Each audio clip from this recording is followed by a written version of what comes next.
Welcome Effectors Harmony followers, and welcome to this week's edition of Case Law Review. Today we are looking at transfers of businesses as a going concern in terms of Section 197 of the Labour Relations Act.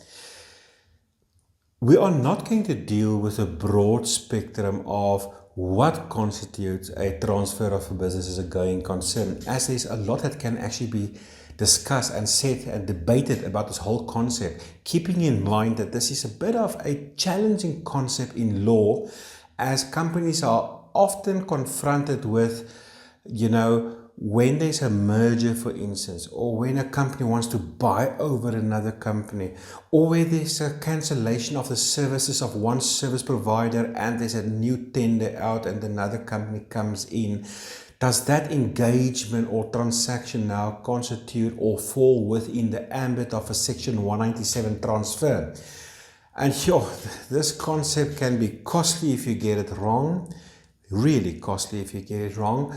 But it also, a lot of legal advisors, attorneys, and IR practitioners, managers and CEOs, they will have sleepless nights trying to contemplate whether the nature and the form of a certain transaction, whether it potentially falls within the ambit of a Section 197 transfer or not. So there's a lot to be said about this. So we're not going to completely delve into the detail and the flesh of in its totality, what constitutes this concept. But we are going to look at Africa Online versus Echo International. It's a very recent Labour Appeal Court case that came out in January 2024. And yes, it was, appeal was applied for at the Constitutional Court. Appeal was denied. So this basically seems to be the end of the journey of the people of the parties to this dispute. But let's just first quickly read the legal framework in terms of what is a business to start off with, because that can be complex in itself. It's not always as it seems to be on the surface. It's not necessarily the taking over of one company by another, even though it probably falls part of that definition. But also, what is a transfer? So before we read what the LRA states, we are going to look at one key, very important concept that can help people determine whether this transaction or the lack of a transaction, this engagement potentially falls within the ambit of a Section 197 transfer as a going concern, and therefore triggering the provisions in Section 197. Those provisions in essence comes down to when Section 197 of transfer of a business going concern is triggered, it means that the staff will then be transferred from the old employer to the new employer on terms and conditions that are materially the same. And I suppose, I always say to companies, if you're in doubt, just pretend as if it is a Section 197 transfer, because, let the staff transfer, but it's not always so easy. There are instances whereby a company, they have staff that performs to a certain requirement or level, and that they buy a business and they don't necessarily want to take the staff over. Section 197 is geared towards protecting and create job security for staff, but also for the business, in that the business are ensured of being able to continue their services. But let's just read Section 197 in terms of the definition here quickly. Section 197, the heading is transfer of a contract of employment. Okay. Section 197, subsection 1. In this section and in Section 197A, keeping in mind that the Africa Online, the case we are dealing with, is actually a Section 197A matter in circumstances whereby the company was actually declared insolvent. But the principle we're going to discuss today is relevant to whether it's a normal Section 197 transfer or a insolvency transfer. The principles is really the same. So we're not going to deal too much with the insolvency aspect of this discussion. So a business includes the whole or a part of any business, trade, undertaking or service. Okay, so potentially just the transfer of a service component of a business can potentially fall under the scope of a Section 197 transfer and be defined as a business. Secondly, a transfer means the transfer of a business by one the one employer, the old employer, to another employer, the new employer, as a going concern. A going concern means basically that some of the elements of the business must continue and it must survive this transaction. Now, in this case, Echo International provided a support service. They were a company, a registered company on their own. They provided a support service to Gondwana International Operations. And for the whole group, the service that they provided, the whole group was basically focusing on financial services, legal services, HR and payroll services, marketing and operations services. So this is the services component or basket of services that Echo International provided the whole Gondwana group. But now there was a strategic realignment in that the company decided, the executive decided that moving forward it's no longer feasible to have a centralized approach, and they want to decentralize the support function of the entire group. Meaning that every business in the group will basically cater for their own needs in terms of the support services. So basically every business unit will have their own payroll department, I suppose, an HR department and legal department, their own marketing and sales, so on and so forth. But it took a bit of time to implement or to transform into this whole new strategy, this whole new approach. So in the meantime, what the company did is they had a business entity called Africa International Online Support Services. And basically the company then decided they are going to liquidate Echo International. Okay, so Echo International will no longer provide the services. But Africa International Services then decided that part of the services offered by Echo will then continue under the umbrella of Africa International. The whole dispute then arose that, considering this was a transfer as a business under circumstances of insolvency, and it was the view of the board that this engagement does not trigger Section 197, and the reason is that there was no transaction. There was no business that was sold. There was no transferor and there was no transferee. There was no business that took in acceptance this business, and there was no exchange of money. In addition, the board had no resolution that basically stated that any of the requirements of Echo International will actually be transferred over to Africa International.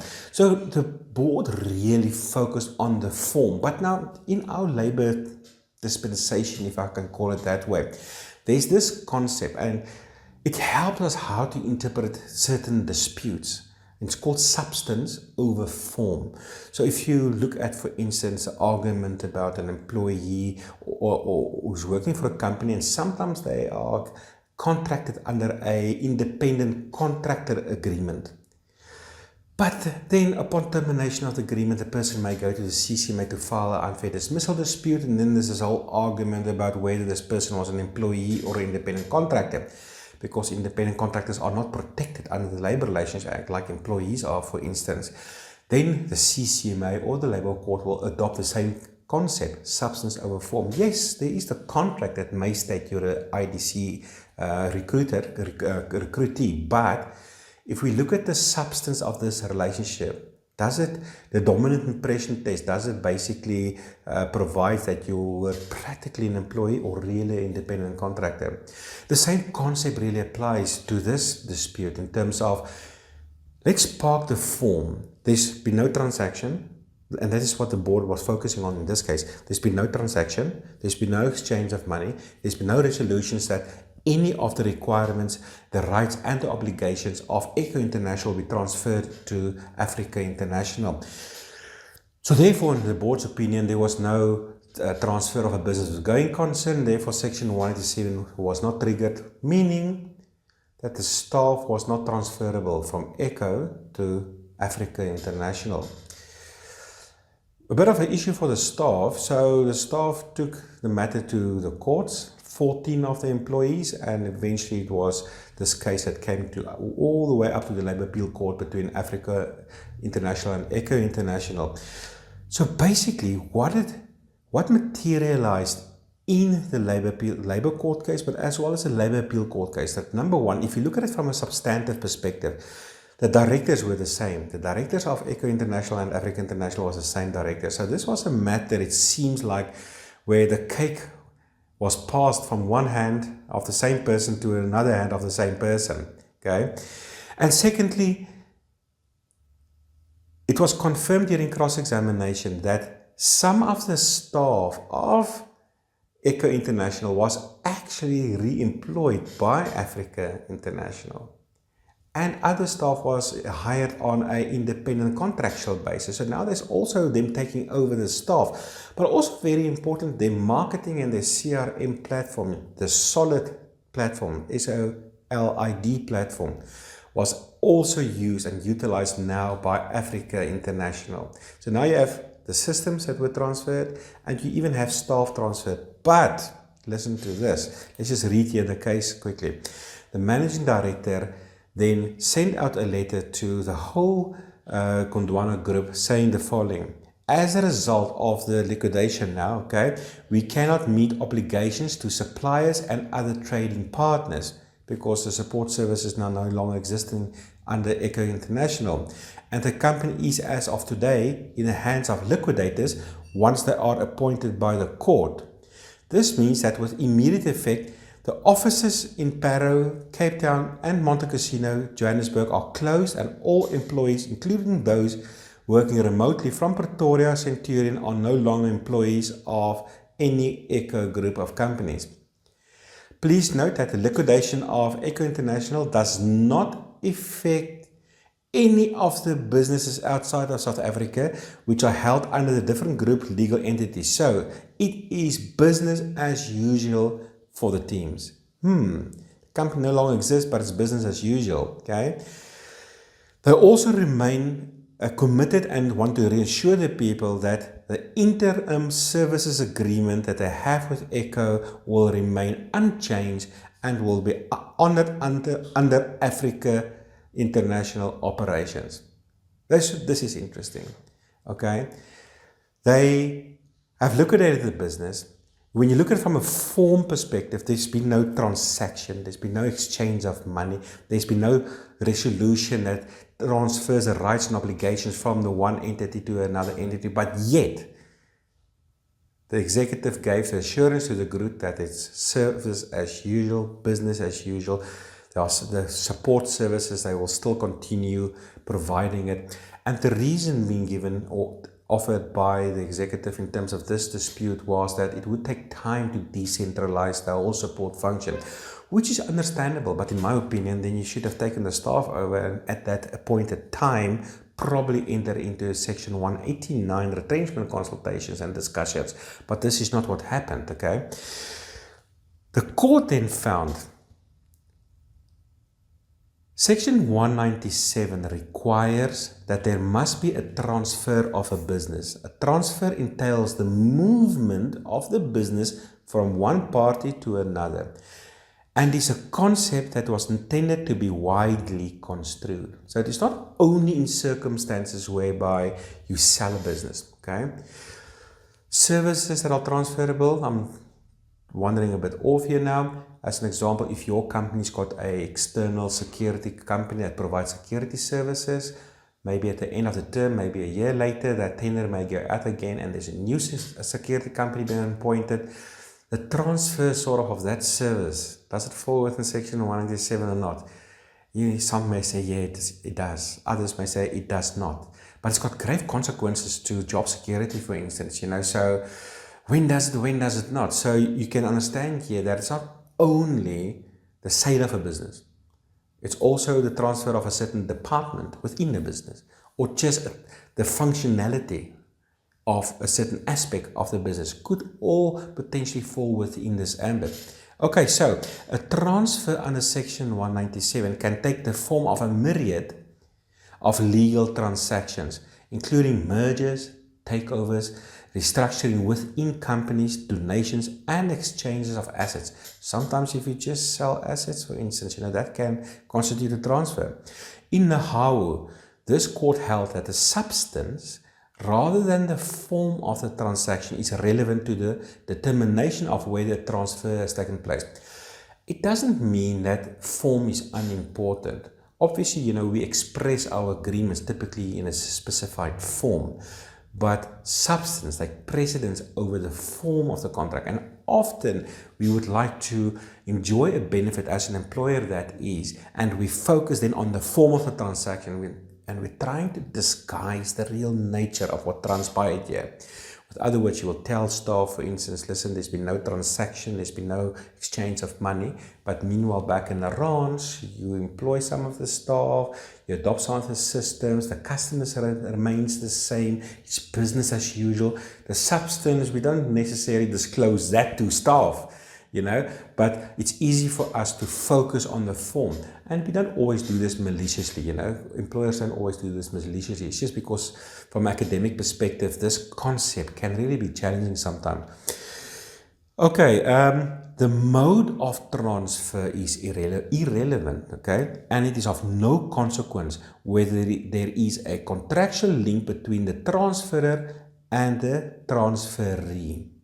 So in this case, all 14 employees had to be reinstated with back pay, with interest.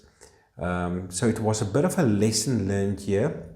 Sometimes it feels a bit unfair because you don't deviously or maliciously try to be in the wrong side of the law. It is just sometimes difficult to understand whether a transaction really falls within the ambit of Section 197 or not.